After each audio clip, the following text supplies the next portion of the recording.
Bear Lake is a natural freshwater lake on the Utah-Idaho border in the western United States.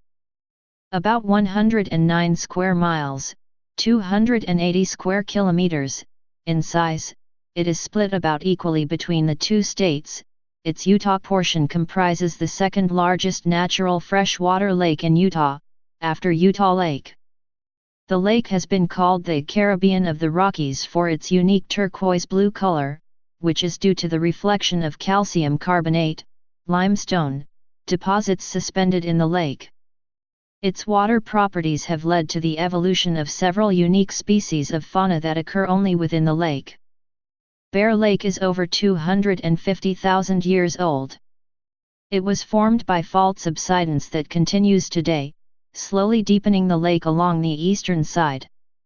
Originally named Black Bear Lake by Donald Mackenzie, an explorer for the Northwest Fur Company who discovered the lake in 1819, the name was later changed to Bear Lake. The lake is a popular destination for tourists and sports enthusiasts, and the surrounding valley has gained a reputation for having high-quality raspberries. History.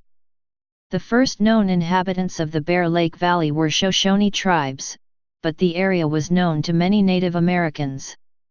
The first record of whites seeing the lake is from 1818 when French-Canadian trappers working for the Northwest Company followed the Bear River upstream to the valley.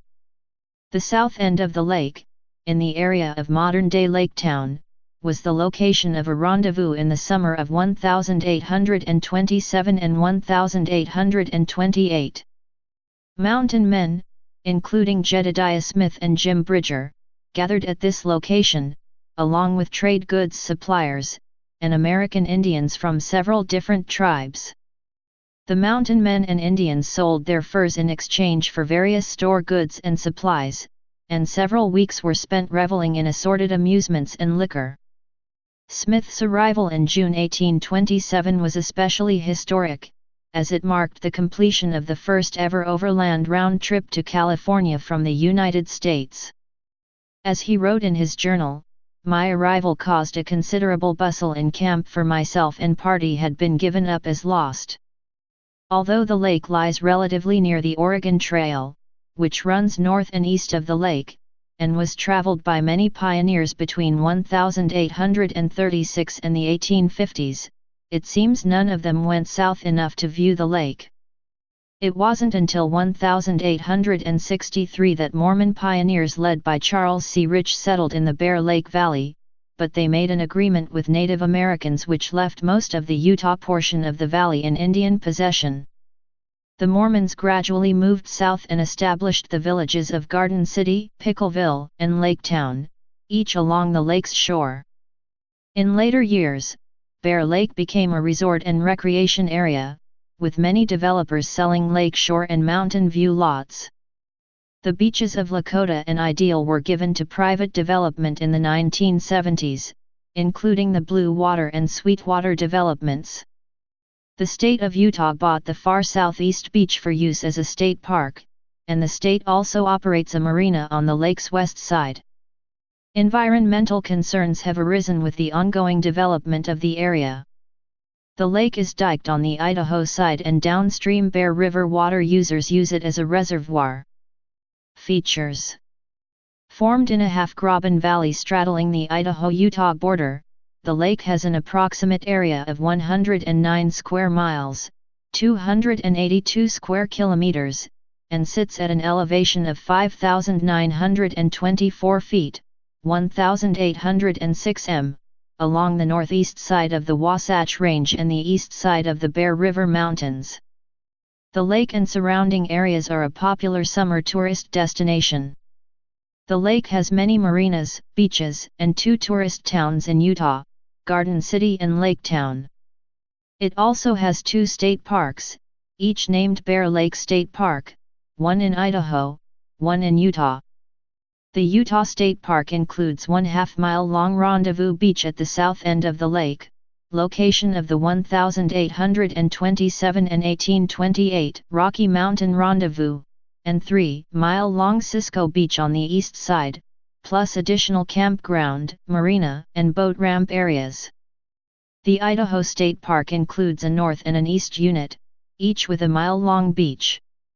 Bear Lake National Wildlife Refuge extends up from the north end of the lake. Bear Lake has a high rate of endemism, native species not naturally found anywhere else. Several species evolved in the lake's waters, but after the diversion of the Bear River into the lake, many of these have gone extinct.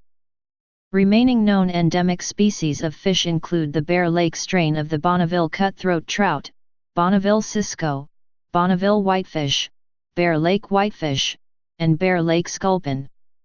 There have been attempts to transplant these species to other areas without success, with the exception of the Bear Lake cutthroat trout strain. This trout has flourished in other large bodies of cool water, including Strawberry Reservoir and Schofield Reservoir. The Bonneville cisco eat only small aquatic invertebrates or zooplankton. They are eaten by larger fish in the lake including whitefish, Bonneville cutthroat trout, and introduced lake trout. Although several fish species have been introduced into the lake, native species have continued to thrive due to careful management. Water from the lake is used for irrigation in the nearby Bear Valley in southeast Idaho, and for recreational fishing. The lake drains via the Bear River outlet, completed in 1915, into the Bear River, which eventually flows into the northeast portion of Great Salt Lake. Many residents of northern Utah, southern Idaho, and western Wyoming come to Bear Lake for summer vacations due to its proximity and abundance of recreational activities.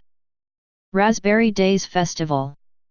Bear Lake has become famous for the surrounding valley's crops of raspberries and for the annual Raspberry Days Festival held in Garden City to celebrate the harvest of raspberries, generally during the first week of August. This event is said to bring thousands of people from all over the world and features rodeos, parades, fireworks, dances, a craft fair, Miss Berry Princess contest, raspberry recipe cook-off, a talent show, fun run and concerts. The original Bear Lake raspberry plants were wiped out by a virus during 2001 and less than 5 acres survived. Some acreages were replaced by virus-resistant plants, and although some varieties of raspberries are resilient to the virus, none can produce fruit as succulent and sweet as the traditional plants. This epidemic resulted in most of the large berry business in Garden City being wiped out. The raspberry business has since been redeveloped and the world-famous raspberries thriving in the valley. Most of the raspberry farming has redeveloped in the southern end of the valley, with Mrs. Schock's classroom producing jams, jellies, syrups and ice cream. Fresh berries are available in season, usually the last 2 weeks of July through the first 2 weeks of August, and products are available through local retailers, statewide retailers, and online for national distribution. Please subscribe and thanks for watching.